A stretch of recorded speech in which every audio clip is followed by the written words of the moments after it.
मराठा आंदोलकांबाबत आज दुपारी 3 वाजता हायकोर्टात पुन्हा सुनावणी। आज होणाऱ्या सुनावणीमध्ये कोर्ट काय निर्णय देणार याकडे लक्ष।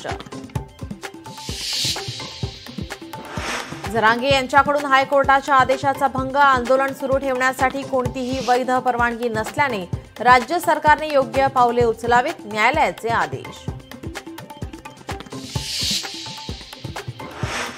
दुपारी 4 वाजेपर्यंत रस्ते मोकळे करा, मुंबईत आंदोलक येत असतील तर प्रतिबंधक करा। कालच्या सुनावणीत मुंबई हायकोर्टाचा राज्य सरकारला आदेश।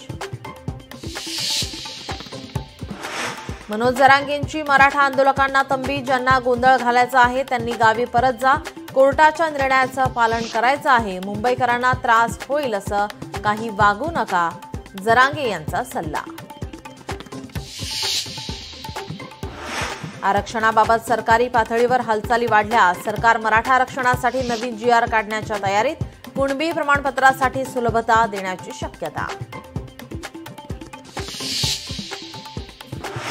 सामाजिक प्रश्नांवर राजकीय पोळी भाजणं बंद करावं, मराठा समाजाचे प्रश्न का चिघळले हे त्यांनी स्वतःला विचारावं, मुख्यमंत्री देवेंद्र फडणवीसांचा सुप्रिया सुळेंना टोला।